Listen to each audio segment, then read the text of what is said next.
Hello guys, Hermes सेनपाई के एक और वीडियो में आप सबका स्वागत है, जहां मैं एक्सप्लेन करने वाला हूं माय इसेकाई लाइफ की एपिसोड 3 को। तो चलिए फिर शुरू करते हैं।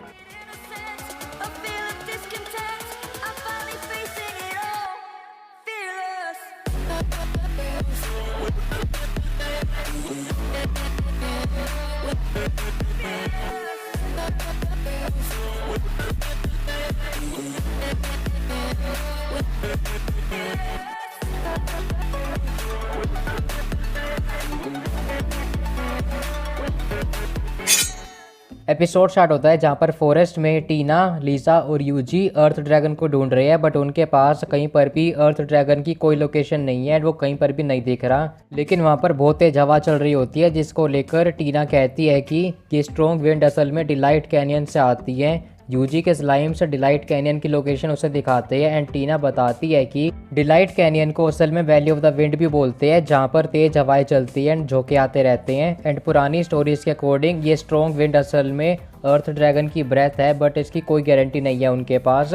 इंट्रो आता है जिसके बाद यूजी के जो स्लाइम्स होते हैं वो ड्रैगन को ढूंढ रहे हैं, बट उन्हें वो कहीं पर भी दिखाई नहीं दे रहा। जिस पर टीना यूजी को कहती है कि तेरे स्लाइम तो इवेंचुअली उसे ढूंढ ही लेंगे। जिस पर लीसा भी स्लाइम की तारीफ करती है कि उन्होंने किडनैपर्स को भी इतनी आसानी से टेक डाउन कर दिया था। मुझे लगा था कि वो सब कुछ कर सकते हैं, पर बेचारे यूजी को तो कोई पूछ लो। एनीवेज, यूजी को लग रहा है कि ये दोनों उसकी मैजिकल एबिलिटीज़ को ओवर एस्टिमेट कर रही हैं, जैसा उसके पास्ट में उसके साथ हुआ था, जहाँ पर एडवेंचरर गिल्ड के ऑफिसर उनका एग्जामिनेशन लेने के लिए आया था, जहाँ पर उनकी मैजिक एबिलिटीज़ का साइज चेक किया जा रहा था। लेकिन यूजी ने पूरी बॉल को ही ब्रेक कर दिया एंड अगली क्लास में एग्जामिनर उन्हें अपने बेस्ट मैजिक यूज़ करने के लिए कहता है इस बड़े वाले बोल्डर पे। लेकिन इसी वजह से यूजी अपना बेस्ट मैजिक वेपन फायरबॉल को टेक्निक यूज़ करता है उसके ऊपर, बट बोल्डर पर इसका कोई ज़्यादा इफेक्ट नहीं पड़ता। इसलिए एग्जामिनर उसे कहता है कि तेरे मैजिक वाले स्पेल्स में जो तू ब्लास्ट कर रहा है उसमें तू सही से स्पेल कास्ट नहीं कर रहा, जिसकी वजह से जब अगले चांस की बारी आती है तो यूजी अपना बेस्ट वेपन फिर से फायरबॉल टेक्निक यूज़ करता है। लेकिन अब की बार वो फायरबॉल शाउट भी करता है, जिसकी वजह से उसका स्पेल का पूरा पोटेंशियल बाहर आता है और वो बोल्डर को डिस्ट्रॉय कर देता है और बाकी ऑडियंस देखकर ये शॉक हो जाती है। लेकिन इसी वजह से प्रेजेंट टाइम में यूजी जानबूझ के वीक स्पेल्स को ट्राई करता है, जिसकी वजह से टीना और लीसा को उस पर ज़्यादा शक ना हो। तो यूजी अपने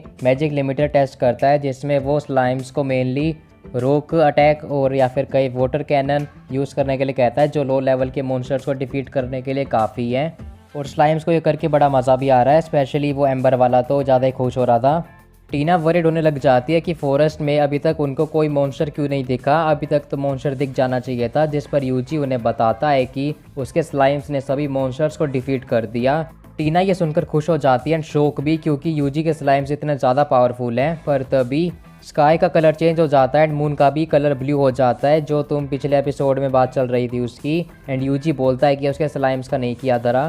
तभी नेक्स्ट शॉट में हम देखते हैं कि ब्रांच चीफ को जो स्काई के कलर चेंज होने पर उसे नोटिस कर रहा है एंड उसको भी कोई आइडिया नहीं है ब्लू मून के बारे में। तो उसका पंडित यानी फादर स्टेल वहाँ पर बुक ऑफ लेजेंड्स लेकर आता है उसे इन्फॉर्मेशन देने के लिए। यूजी के स्लाइम्स रिपोर्ट करते हैं कि उनको आसपास कोई भी मॉन्स्टर नहीं दिख रहे, कुछ तो वियर्ड चल रहा है यहाँ पर, जिसको चेकआउट करने के लिए स्लाइम्स थोड़ी आगे चले जाते हैं। लेकिन यूजी उन्हें कहता है कि अपना ध्यान रखना। फादर ब्रांच चीफ को ब्लू मून की स्टोरी के बारे में बताता है कि प्रोफेसी में ब्लू मून के अंदर कैलामिटी आएगी, यानी कुछ डिजास्टर होने वाला है। और तभी हम देखते हैं कि आसमान से एक शूटिंग स्टार नीचे आता है एंड बड़े वाला धमाका होता है वहाँ पर, जहाँ पर ब्लू ड्रैगन की एंट्री होती है एपिसोड 3 में, जिसका मेंशन फादर की लेजेंड वाली बुक में भी हो रखा है। यूजी सभी स्लाइम्स को इवैक्यूएट करने के लिए कहता है एंड प्राउड वुल्फ को कहता है कि वो सभी स्लाइम्स को गैदर अप कर ले। लाइट फिर से आ जाती है एंड यूजी टीना और लीसा को ब्लू ड्रैगन के बारे में बताता है, जो 1 किलोमीटर दूर है उनसे। और यूजी के अकॉर्डिंग ये प्रोबेबली अर्थ ड्रैगन नहीं है, बट उससे भी बड़ा और स्ट्रॉन्ग है। इसलिए टीना और लीसा की फट जाती है एंड वो सेफ्टी के लिए डेथ वैली में चले जाते हैं, या फिर कमज़ोर दिल वाले लोगों के लिए तुम डिलाइट कैनियन भी बोल सकते हो। वहाँ पर जाने के लिए वो सेफ जोन है, क्योंकि पिछले 100 सालों से किसी भी रिपोर्ट में ऐसा नहीं लिखा कि वहाँ पर किसी हैवी मॉन्स्टर को देखा गया है जो पावरफुल है। एंड वहाँ पर जो तेज विंड चलती है उसकी वजह से मॉन्स्टर वहाँ पे नहीं होते।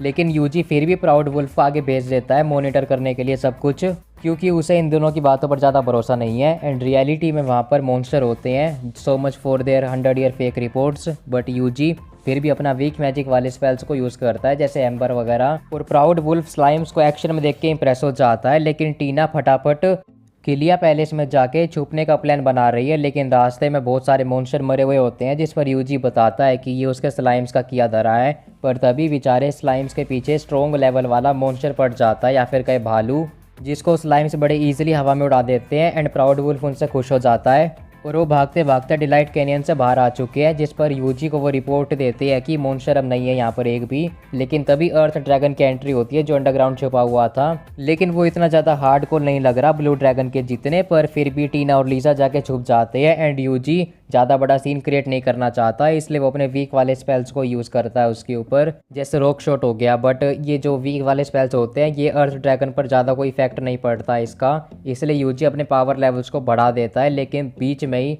टीना और लीसा फंस जाते हैं, इसलिए यूजी को उन्हें प्रोटेक्ट करना पड़ता है। फाइट के टाइम पे अर्थ ड्रैगन यूजी के पीछे पड़ जाता है और यूजी सारे स्लाइम्स को एक लाइन में लगा के उसके ऊपर रॉक शॉट का अटैक करता है, लेकिन वो असल में ये इसका प्लान था। यूजी अर्थ ड्रैगन को विंड के तेज़ी वाले ब्लास्ट में फंसा देता है एंड इस चीज़ का यूज़ करके वो अपना hello fire of decimation use करता है अर्थ ड्रैगन के ऊपर, जिसकी वजह से उसकी बस हड्डियाँ बचती हैं और वो मर जाता है। टीना को लगता है कि यूजी ने असल में डिलाइट कैनियन के नीचे बरिड जो रिसोर्सेज है उनको यूज़ किया है, लेकिन असल में ऐसा कुछ भी नहीं है जितना ये बैंड रही है। ये सब अपने यूजी का किया धरा है, उसने सबको बचाया था, बट वो शो ऑफ नहीं करना चाहता, तो वो उनकी बातों में हाँ भर देता है। अगले सीन में हम देखते हैं कि ये तीनों वापस एडवेंचर गिल्ड में जाते हैं, जहाँ पर रिसेप्शन पे जाके ये बोलते हैं कि उन्होंने अर्थ ड्रैगन को डिफीट कर दिया। सेक्रेटरी ये सुन के शो को जाती है, लेकिन तभी स्लाइम्स ड्रैगन का स्कल बाहर निकालते हैं और गैलाइस की बाउंटी वाले लोगों को भी हम एक अगले सीन में देखते हैं जहाँ पर ब्रांच चीफ को डिलाइट कैनियन के बारे में इन्फॉर्म किया जाता है एंड सेक्रेटरी उन सभी को गैलाइस गैंग को पकड़ने के लिए तीनों को वो 1,40,70,000 चिकोल की बाउंटी देती है, जो बहुत ज़्यादा है। टीना और लीसा की मौज हो जाती है, लेकिन तभी वहाँ पर ब्रांच चीफ आता है जो यूजी को पकड़ के अपनी कमेटी में बिठा देता है, जहाँ पर वो ब्लू ड्रैगन की सिचुएशन को लेकर डिस्कस करने वाले हैं। यूजी को ये पूरा सीन अपने ऑफिस की मीटिंग वाला लगता है, जहाँ पर वो डिलीवर करने जा रहे होते हैं अपने सामान को, लेकिन तभी ब्रांच चीफ यूजी को बताता है कि उसे यहाँ पर इसलिए लाया गया है क्योंकि यूजी ने डिलाइट कैनियन में ब्लू ड्रैगन को देखा था, इसलिए यूजी अपना थॉट स्पेल यूज़ करके ब्लू ड्रैगन का स्केच बना देता है जो हाई प्रीस्ट वाली लेजेंड वाली बुक से मैच हो जाता है एंड उसने ये लिखा है कि ब्लू ड्रैगन असल में काले आसमान के नीचे बड़ा होगा एंड इसने 3 दिन के अंदर पूरे कॉन्टिनेंट को डिस्ट्रॉय कर दिया था। सभी मीटिंग वालों की फटके चार हो जाती है और ब्रांच चीफ का जो हाई प्रीस्ट होता है उसके पूछने पर हाई प्रीस्ट बताता है कि पास्ट में एक डिवाइन बंदा था जिसके पास गॉड लेवल पावर थी एंड उसने ब्लू ड्रैगन को अकेले डिफीट कर दिया था, बट प्रेजेंट में ऐसे बंदे को ढूंढना इम्पॉसिबल है। ब्रांच चीफ बताता है कि शायद उसे पता है कि ये ब्लू ड्रैगन यहाँ पर कैसे आया है। वो असल में 30 साल पहले की रात के बारे में बताता है जहाँ पर सूरज अपने हाईएस्ट पीक पर था गर्मी में, और उसी दिन रात को सूरज और चांद दोनों मिलके एक हो गए थे एंड उसी सेम टाइम पर कैपिटल के अंदर ग्रैंड कैथीड्रल में एक रिचुअल परफॉर्म किया गया था जिसका इफेक्ट 30 साल बाद होगा, यानी प्रेजेंट के टाइम पे उससे 1 हफ्ते पहले। और मैं तुम्हें एक माइंड ब्लोइंग फैक्ट भी बताता हूँ, यूजी को भी इस डायमेंशन में 1 हफ्ते पहले ही समन किया गया था। हम देखते हैं कि उस चर्च में स्पिरिट समनिंग सेरेमनी परफॉर्म की गई थी जिससे प्रेजेंट टाइम में 1 हफ्ते पहले एक स्पिरिट इस डायमेंशन में आएगी और इस कैलामिटी यानी डिज़ास्टर को रोकेगी। और मेरे ख्याल से ये स्पेशल बंदा और कोई नहीं बल्कि यूजी है जिसकी स्पिरिट 1 हफ्ते पहले इस डायमेंशन में समन की गई थी, लेकिन मेरे पास इसका कोई प्रूफ नहीं है एंड ना ही उन प्रीस्ट वालों के पास। और जितना चीफ हमें बता रहा है उसके अकॉर्डिंग इस सेरेमनी की वजह से ड्रैगन को तो समन नहीं किया गया क्योंकि ये किसी भी एंगल से किसी को नहीं रोकने वाला। अगले शॉट में स्काई फिर से डार्क हो जाता है एंड यूजी के जो स्लाइम्स होते हैं वो रिपोर्ट करते हैं कि ब्लू ड्रैगन का साइज़ पहले से भी बड़ा हो गया है। यूजी ये सारी बात कमेटी के मेंबर्स को बताता है कि ब्लू ड्रैगन फिर से बड़ा हो रहा है, और क्योंकि 3 दिन में पूरी दुनिया डिस्ट्रॉय होने वाली है इसलिए ब्रांच चीफ अगले दिन सुबह एक टीम के साथ जाके ब्लू ड्रैगन से लड़ेगा और अपना सेक्रीफाइस देगा। नेक्स्ट शॉट में यूजी अपने स्लाइम्स के हार्ड वर्क के लिए उनको स्पेशल ट्रीटमेंट देता है, जहाँ पर तभी टीना और लीसा उसे मिलने आते हैं जो बोनस के लिए उन्होंने बैटल ज्वाइन कर लिया ब्लू ड्रैगन के अगेंस्ट लड़ने में एंड उन्हें पूरा बिलीव है कि यूजी उन्हें मरने से बचा लेगा। और यूजी के थोपड़े से भी लग रहा है कि ये दोनों उसके पीछे पड़ चुके हैं, लेकिन तभी वहाँ पर हाई प्रीस्ट का बंदा आता है जो यूजी से मिलने आया है एंड उसे वो एक डैगर देता है गिफ्ट में, जिसके वो कोई पैसे नहीं लेने वाला। मेरे को इस बात पर पूरा शक है कि वो पैसे ज़रूर ले सकता बाद में, बट फिर भी वो बंदा ग्रैंड कैथीड्रल का है एंड उसे पूरा बिलीव है कि जो ये रैलिक है यानी जो वेपन है इसको बस यूजी यूज़ कर सकता है एंड वो इसका पूरा यूटिलाइज़ करेगा क्योंकि उसके बंदे इस वेपन को सही से यूज़ नहीं कर सकते। यूजी डैगर को एनालाइज करता है एंड इसका अननोन ओरिजिन है, बट ये मैजिक विल्डर की एबिलिटीज़ पर फोकस करता है। यूजी उस पंडित से पूछता है कि ये मुझे क्यों दे रहा है, जिस पर वो पंडित बोलता है कि ये डिवाइन पावर यही चाहती है और वैसे भी तू इसे रख ले, बस मेरा पैंडा छोड़।